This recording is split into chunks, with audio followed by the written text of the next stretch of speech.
नमस्कार, मैं कुमार श्याम। आज हमारे साथ हैं देश के प्रधानमंत्री नरेंद्र मोदी। देश की बात सबके साथ इस कार्यक्रम में आज हमारे अतिथि बने हैं।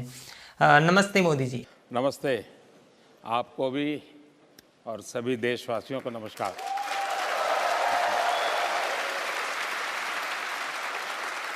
ये खास इंटरव्यू शुरू करूं उससे पहले मैं आपको कुछ तस्वीरें दिखाना चाहता हूं। देश की हकीकत, देश के दर्द को और देश की पीड़ा को। मुझे नहीं मालूम कि आप देखते हैं या नहीं देखते हैं। हम बातचीत शुरू करें उससे पहले मैं आपको कुछ तस्वीरें दिखाना चाहता हूं।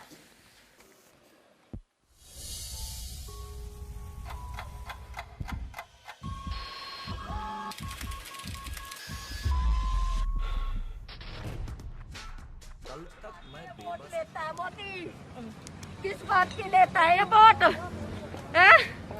दुनिया को मारने के लिए वोट ले रहा है। सारे देश बर्बाद कर दिया, सबके घर में चिताएं जला दी इसने। ऑक्सीजन क्यों नहीं पहुंचा रहा, क्यों नहीं बेड मिल रहे, क्यों देश को बर्बाद कर रहा है ये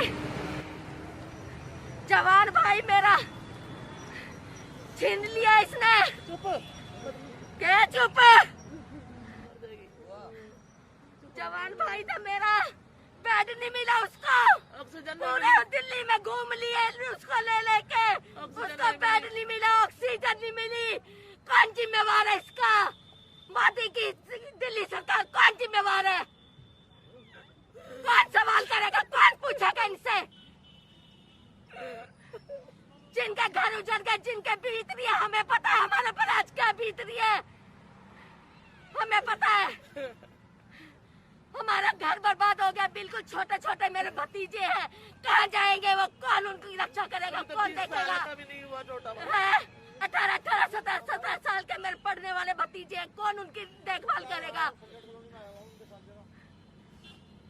मोदी मोदी मोदी लगा रखी है सबने। क्यों नहीं ऑक्सीजन सप्लाई कर रहा? क्यों नहीं भेज रहा सिलेंडर सबको?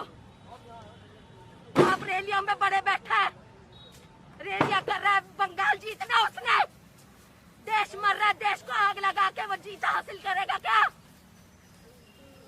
किसकी चिताओं पे जीत हासिल कर रहा है क्या? हम सबकी चिताओं पे राजनीति कर रहे हैं क्या? हमारी चिताओं पे तमाशा देख रहा है वो। प्रधानमंत्री जी, पहले तो मैं आपसे ये कहना चाहता हूँ कि एक तो आप इंटरव्यूज़ बहुत कम देते हैं, और देते भी हैं तो आप उन्हीं लोगों को देते हैं जो आपको पसंद हैं, जैसे चौधरी साहब हो गए। तो हमें कुछ इसी तरह से इंटरव्यू करने होंगे, क्या करें, आप तक बात पहुँचानी है। तो मेरा पहला सवाल है कि जो देश के अंदर हालात बने हैं, उन हालातों से आपको पीड़ा नहीं होती? इन तस्वीरों, इन शब्दों से निराशा नहीं होती? निराशा का सवाल है। मैं समझता हूं कि जब खुद के लिए कुछ लेना, पाना, बनना होता है, तब वो आशा और निराशा से जुड़ जाता है। मैं समझता हूं कि निराश कभी होने का कारण नहीं बनता है। आपको मालूम था कि देश के अंदर कोरोना की दूसरी लहर आ चुकी है और हालात दिन ब दिन बिगड़ते जा रहे थे, उसके बावजूद आप बंगाल के अंदर रैलियां कर रहे थे। तो देश जानना चाहता है कि सत्ता का इतना भी क्या लोभ? आपको संतोष नहीं है? आप प्रधानमंत्री तो बन चुके हैं, और आप कहां जाना चाहते हैं?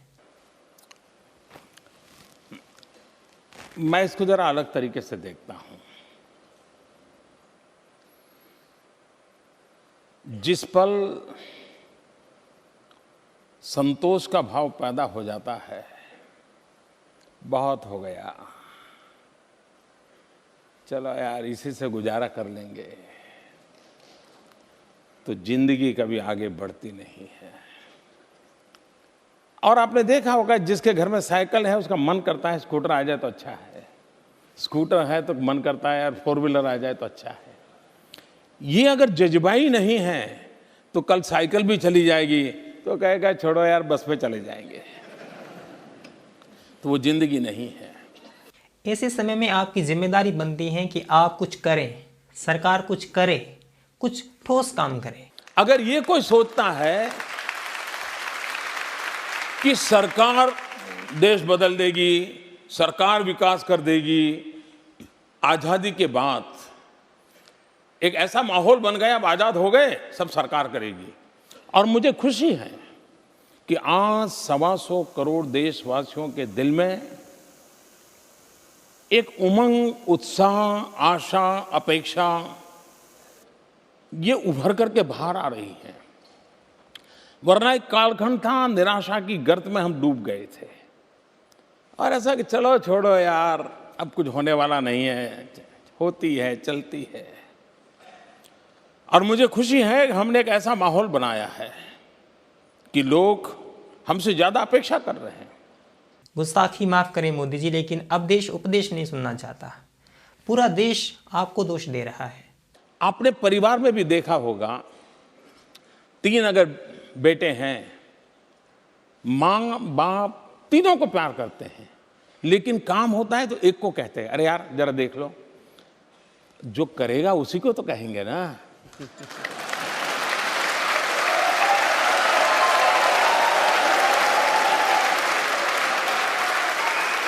अगर आज देश मुझसे ज्यादा अपेक्षा रखता है, इसलिए रखता है कि उनको भरोसा है यार, आज नहीं तो कल उसके दिमाग में भर दो, कभी तो करके रहेगा ये। तो मैं समझता हूं कि और ये बात सही है। लेकिन गोदी मीडिया एक चीज को दोष दे रही है, वो दोष दे रही है सिस्टम को। सिस्टम के बारे में आपका क्या कहना है? कि छोड़ो यार, कुछ होने वाला नहीं है, सरकार बेकार है, नियम बेकार है, कानून बेकार है, ब्यूरोक्रेसी बेकार है, तौर तरीके बेकार है। यही खराब है, तभी तो लोग अपने स्तर पर सब कुछ कर रहे हैं। आप देश में देखिए, पूरा देश एक दूसरे की मदद करने के लिए लगा हुआ है, चाहे वो ऑक्सीजन हो, चाहे वो बेड्स की सुविधा हो, चाहे टीका तक पहुंचाना हो, तो सारा देश कर रहा है। इस पर आप क्या कहेंगे? कि देश ने कभी सोचा नहीं था कि ये देश इतनी तेज गति से काम कर सकता है। वरना मान लिया था, पहले इंक्रीमेंटल चेंज हो जाए तो भी संतोष हो जाता था, यार चलो यार हो गया।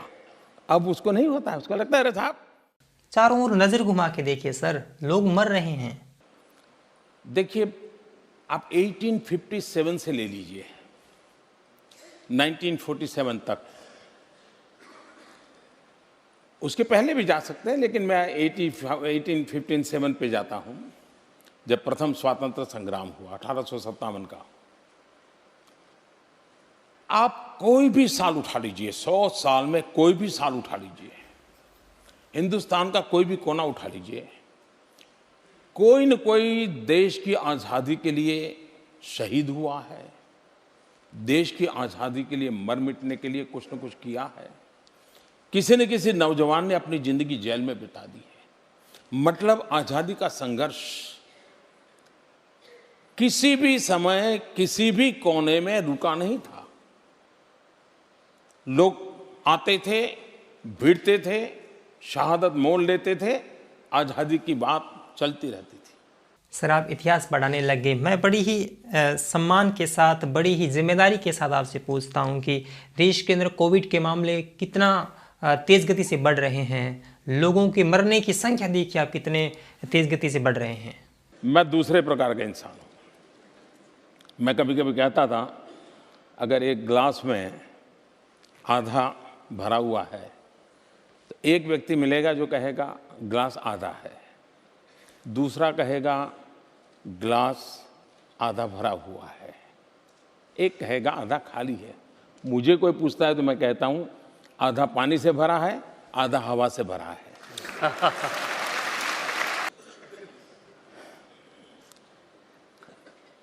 मुझे पता नहीं था कि कवि के भीतर भी कोई पत्रकार बैठा होता है।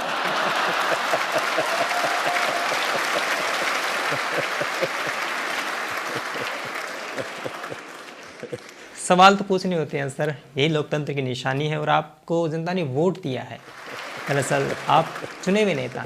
लोकतंत्र ये कोई कॉन्ट्रैक्ट एग्रीमेंट नहीं है कि मैंने आज थप्पा मारा, वोट दे दिया, अब 5 साल बेटे काम करो, 5 साल के पूछूंगा क्या किया है, वरना तो दूसरे को ले आऊंगा। ये लेबर कॉन्ट्रैक्ट नहीं है जी।